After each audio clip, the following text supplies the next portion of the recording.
La rentabilité d'un projet dépend du coût d'investissement et des bénéfices sur l'investissement.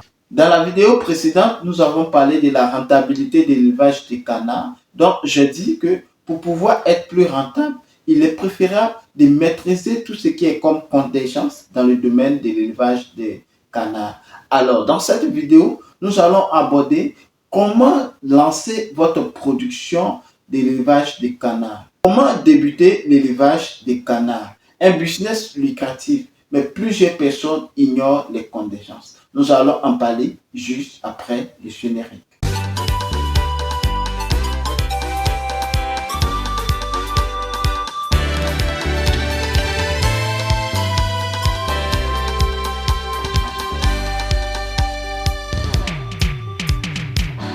Après plusieurs constats, j'ai constaté que plusieurs personnes ne se lancent pas dans l'élevage des canards. Moi, j'ai pris la peine de prendre des formations avec un ami qui partage son expérience du côté du Vietnam. Et c'est l'un des pays dont quiconque veut se lancer en tout ce qui est comme production biologique, je vous recommande fortement de suivre des formations avec les experts de ce milieu. Entrepreneuriat sans frontières ne fait pas de discrimination. Entrepreneuriat sans frontières mise en avant sur l'expertise, sur l'expérience de tous ceux qui sont susceptibles de nous aider dans nos différents business. Alors, pourquoi je me suis tourné vers le Vietnam pour les canards? Parce que après plusieurs réflexions, après plusieurs analyses et étudier en termes d'élevage biologique, j'ai constaté que c'est un pays qui produit avec un coût de production minime et qui se fait énormément d'argent. Comme mon ami Pyong Chiang, que j'ai eu le temps d'étudier, j'ai eu le temps de partager plusieurs choses au travers d'elle. Elle m'a enseigné beaucoup de choses. L'élevage des canards est un business lucratif. Alors, bienvenue à tous sur cette chaîne pour vous qui ne me connaissez pas. Je suis Kwame Ferdinand, négociant de matières premières spécialisé dans les cultures pérennes telles que le cacao, les noix de cajou, les palmiers à huile. Je suis également négociant de céréales. Sur cette chaîne, nous parlons de business, nous parlons d'investissement, nous parlons de l'entrepreneuriat, nous parlons de la politique agricole, nous faisons du coaching personnalisé, nous parlons aussi de tout ce qui est comme agriculture et d'élevage. Nous plongeons au cœur des paysans, producteurs de matières premières, afin de montrer leur quotidien, partager leurs cris de cœur et opter pour une solution rapide et efficace dans le but de contribuer au développement rural en apportant notre expertise favorable à leur réussite tout en se servant de mise en relation entre producteurs et acheteurs sur les marchés nationaux et internationaux. Nous mettons également l'accent sur cette chaîne sur l'éducation entrepreneuriale christocentrique sans tabou. Si vous êtes donc en quête d'informations judicieuses, capitales pour le développement de vos différents business, ou vous comptez lancer dans l'entrepreneuriat, vous ne savez pas dans quel domaine, donc je vous conseille dans le domaine agricole, car je suis convaincu que c'est l'agriculture et l'élevage qui va nourrir, qui va vous rendre riche. Alors, soyez les bienvenus, car cette chaîne est faite pour vous. Tout d'abord, avant de rentrer dans notre sujet du jour, je vais vous inviter à vous abonner à cette chaîne si ce n'est pas encore fait, à liker nos vidéos, à partager cette chaîne massivement autour de vous afin d'agrandir la communauté. Comment débuter l'élevage des canards? Suite à notre vidéo sur la rentabilité des canards, il faut savoir que pour pouvoir commencer un projet, pour pouvoir débuter un projet, il faut connaître les contingences qui entourent ce milieu-là. Débuter un projet de canard est certes un projet que plusieurs personnes vont minimiser, mais hélas, je vous conseille de faire très attention parce que c'est en fonction de l'idéologie que vous partez auprès du business que vous allez vous faire énormément d'argent ou perdre énormément d'argent. Alors, comme première idée, dans le début de votre projet de canard, je vous conseille de faire le choix de la race. Pourquoi est-ce que vous voulez élever les canards? Est-ce pour les œufs? est-ce pour la chair ou comme animaux de compagnie? Oui, ça fait rire, mais certaines personnes élèvent le canard juste comme animaux de compagnie. Hein. Vous avez certains qui ont des chiens, des chats et autres, j'en passe. Donc, vous voulez élever le canard, pourquoi? Pour les œufs, pour la viande ou voilà comme animaux de compagnie. Il faut savoir que en fonction de cela, va vous permettre de vous positionner sur le marché. Beaucoup de personnes préfèrent l'élevage des canards de la race Pékin à cause de la viande parce que la viande est tellement succulente et très délicieuse et plusieurs personnes adorent la race Pékin. Par contre, si vous voulez vous lancer dans l'élevage des canards à cause de la production des œufs, il faut savoir que la race Kaki Campbell sera idéale pour votre production. Comme deuxième contingence que vous devez maîtriser, c'est l'habitat. L'habitat est tellement primordial. Il ne faut pas banaliser l'habitat avec l'élevage des canards. Certes, combien sont ceux qui mettent énormément le paquet dans l'installation des bâtiments, des volailles. Je vais parler des poulets de chair.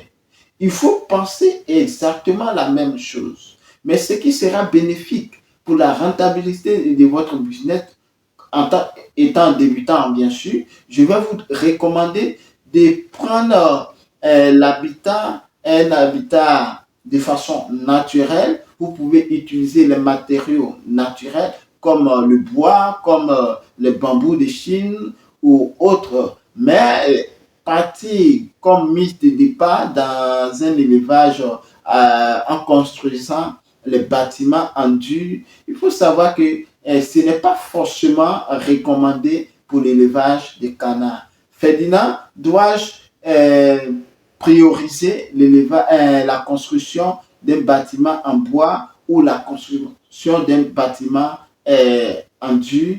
Moi, je préconise, étant débutant, de commencer avec le bois. Qui, par contre, certaines personnes, même que ce soit dans d'autres types d'élevage, commencent avec l'élevage en bois. L'habitat va permettre à vos animaux de pouvoir être en sécurité. Il faut comprendre que sécuriser les animaux, c'est très primordial.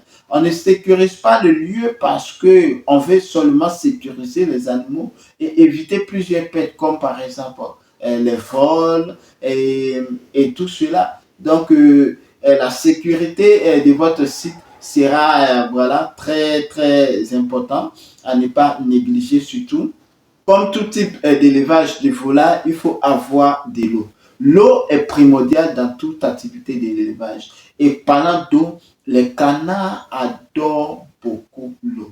On ne peut même pas faire l'élevage, ne serait-ce même que pour boire, mais les canards ont besoin de prendre leur bain, ont besoin de nager, ont besoin de se relâcher. Et oui, les canards aiment l'eau, adorent l'eau et je vous suggère en termes de l'habitat, lorsque vous aménagez votre site, vous construisez votre petite baraque là où les canards vont abriter la nuit, il faut savoir que il est préférable, si vous n'avez pas de l'eau, il faut penser à l'installation, voilà, vous pouvez creuser un puits ou avoir des fourrages sur votre site. Et si même vous avez le fourrage maintenant, vous pouvez construire une petite piscine ou en faisant simplement la mare d'eau où les canards vont voilà, baigner là-dedans, vont s'imprégner là-dedans parce qu'ils adorent beaucoup voilà, nager, ils adorent beaucoup l'eau. Il faut aménager un espace qui sera tellement propice à l'épanouissement de votre canard. Parce que les canards adorent pâturer, adorent eux-mêmes chercher leur nourriture dans la nature.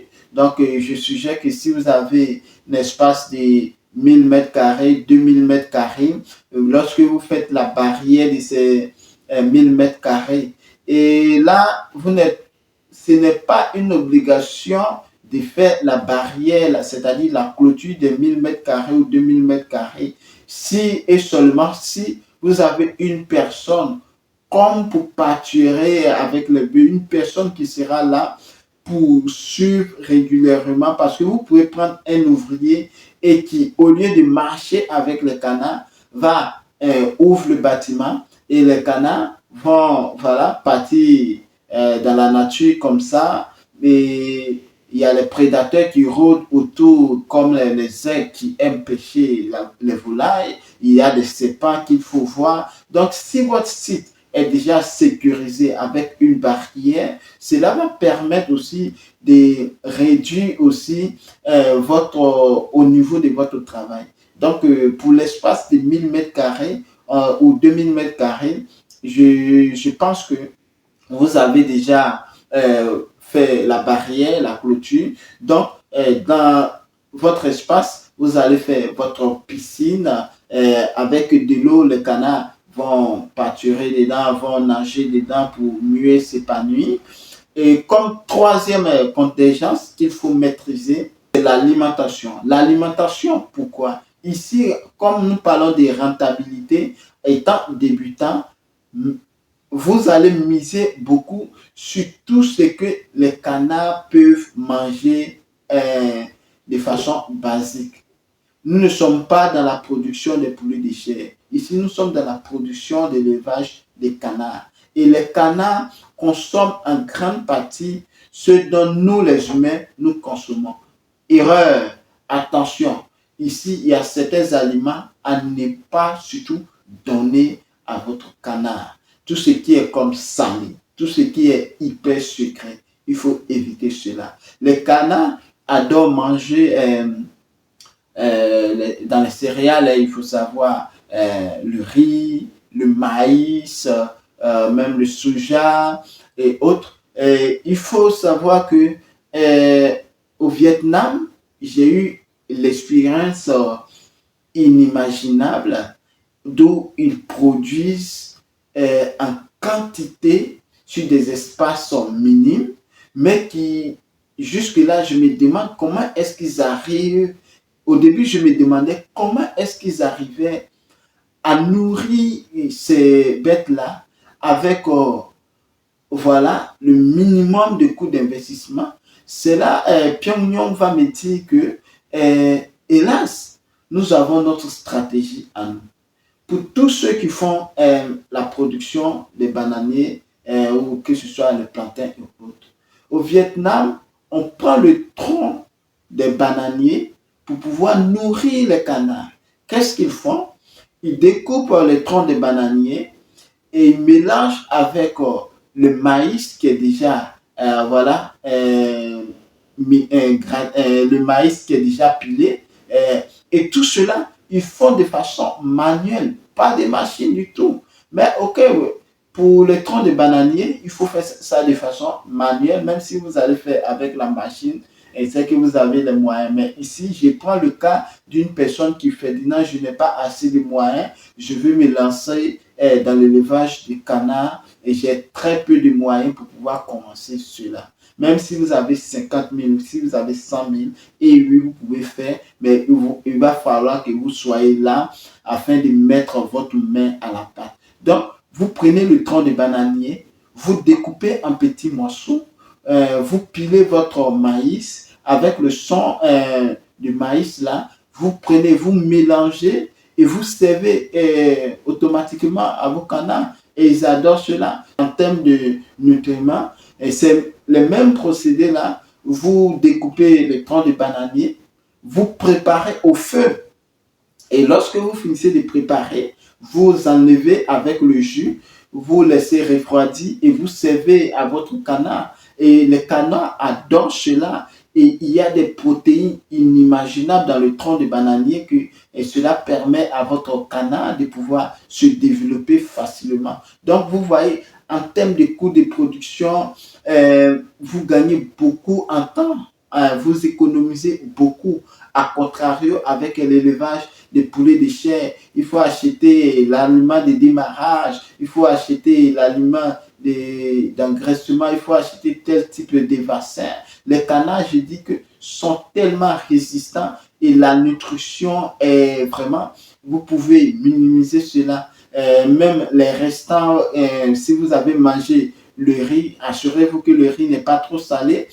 les canards peuvent manger cela. Et si vous mangez le foutou, mes parents baoulés, même le lendemain, vous pouvez jeter le foutou, ils vont manger énormément. Et si vous avez préparé le plantain, le reste, ils vont manger. Les canards ne trient pas trop la nourriture et c'est ce qui fait leur force. Ils ont une capacité à se défendre contre plusieurs maladies qui d'ailleurs on ne peut pas laisser les poulets de chair en liberté. Pour cela, encore en termes de l'aliment, pourquoi je vous conseille aussi euh, de minimiser vos coûts d'investissement dans l'alimentation. Cela va permettre de rentabiliser vos projets. Il faut s'assurer régulièrement que le, le, le nid de la nourriture soit toujours propre, c'est-à-dire si l'eau qu'ils doivent boire est sale, cela va causer des maladies aussi. Donc, il faut tous les jours nettoyer les abreuvoirs, nettoyer leur nid de nourriture. Et pour les canetons, il faut voir que il faut leur donner l'aliment de démarrage. Quel aliment de démarrage? Au Vietnam, surtout, vous allez entendre au cours de cette vidéo de l'élevage de canard, prendre beaucoup l'exemple du Vietnam. L'aliment de démarrage est à peu près la même chose. Vous pilez très bien mou votre maïs, vous donnez à votre caneton, ils vont manger cela. Après 3 à 4 semaines, les canetons auront des plumes solides. Vous essayez de les faire sortir de façon progressive. Vous ne les laissez pas dans la nature comme ça. Donc là, vont trouver quelques petites bêtes qui sont aux alentours, vont essayer de picorer. A contrario, les canards qui sont déjà en maturité à 4-5 mois peuvent eux-mêmes chercher la nourriture dans votre jardin. Raison pour laquelle, pour l'alimentation, je vous conseille de faire un peu de potager, un peu de culture vivrière où vous allez faire un peu de carottes, vous allez faire un peu de tomates, vous allez faire un peu de laitue, vous allez faire un peu de concombre et cela va minimiser beaucoup des productions. En les plantant, bien sûr, dans votre 1000 m² ou 2000 m², les bananiers, en implémentant aussi d'autres cultures qui seront favorables aussi pour la consommation de vos différents canards. En dehors des bananiers, il y a l'igname aussi épluché que les canards peuvent consommer, mais avec modération qu'il faut savoir. En résumé, pour débuter votre élevage de canards, 3 points essentiels et primordial. Donc, il faut savoir le choix de la race, l'habitat de vos canards et l'alimentation. Dans une prochaine vidéo, nous allons parler quel type de canard qu'il faut choisir, les différents types de canards que vous avez en votre possession et qu'il faut connaître et quel type de canard il faut choisir pour son élevage. Certes, nous avons mentionné 2 types de canards dans cette vidéo, mais il y a plusieurs types de canards qui peuvent, que ce soit dans votre production, vous apporter aussi d'énormes savoirs. J'espère que vous avez aimé cette vidéo.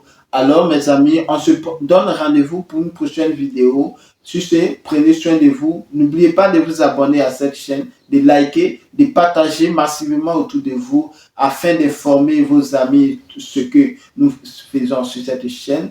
Activez surtout la cloche de notification. Sur ce, prenez soin de vous. À très bientôt. À météo. Ciao.